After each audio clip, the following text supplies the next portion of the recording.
use automatic content sharing. Before I get into content sharing automation, I want to highlight one other important reason why you should repurpose your content. If your audience members keep seeing that you talk about the same stuff over and over again, chances are you will lose them. People want to hear new stuff. People want you to explore other related needs of theirs. They don't want you to basically keep recycling the same stuff over and over again. Unfortunately, that's precisely the kind of risk you're running if you simply focus on giving people more of the same successful stuff. You know that a particular content theme works. You know it gets a lot of engagement. You know that it draws a lot of clicks. It's perfectly natural for you to want to keep recycling that same theme. Don't do it. Focus on the very best way to present that theme and stick with it. Just do it a few times, but focus more on repurposing.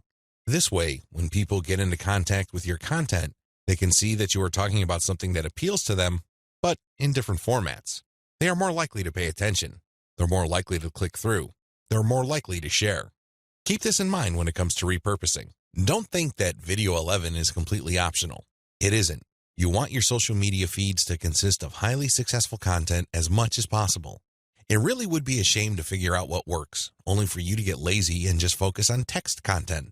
I'm sorry to say it, but text content can only take you so far, which brings me to content sharing automation.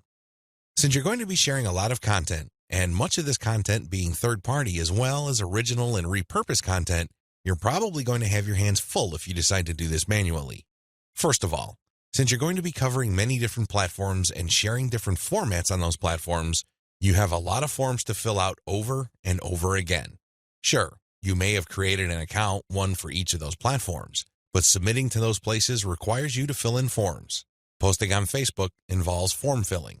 Now, if you really don't have that much content to share, this should be barely manageable. But if you're looking to maximize your visibility by publishing on your social media accounts several times a day, you need to automate. Unfortunately, simply plugging in information into content publishing tools is not going to do you much good. You have to know when to publish. Believe it or not, the vast majority of your target audience members check their Facebook, Twitter, Pinterest, and YouTube accounts within a certain block of time every single day. Post outside of that block of time and you miss the eyeballs of the vast majority of your audience members. Sounds good so far, right? Well, here's the problem. Different audiences have different time preferences. How would you know? This is where experimentation comes in. First, you're going to have to share your content randomly at different times of the day. As much as possible, share content every hour. Set your content automation tools to publish every hour. Let this run for about a week or two. After the experimental period is over, check your stats.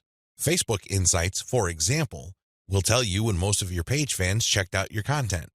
Armed with this information, you should set up your automated software to publish your content in a cluster to fit those optimal times.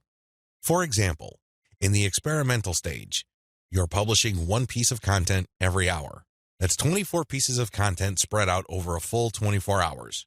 After you checked Facebook Insight, it turned out that 80% of your content views actually take place between 8 a.m. and 5 p.m. You then take those 24 posts and compress them within that 8 a.m. to 5 p.m. window. This is how you publish in clusters. Forget time blocks outside of that time frame.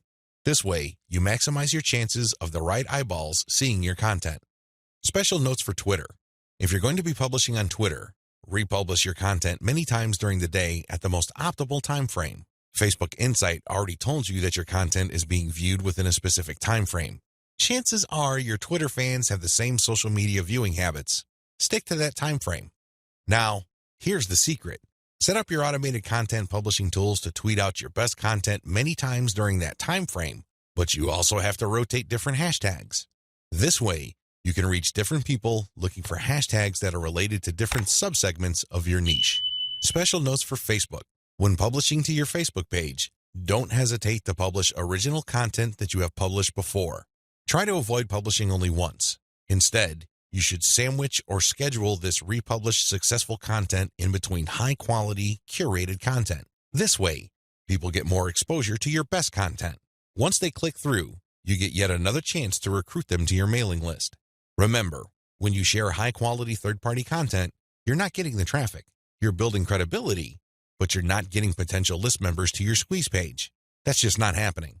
When you share your own original content, you get a chance to recruit them to your squeeze page. Keep this distinction in mind. This is the reason why you should republish your most successful content by interspersing it with top-rated, curated content.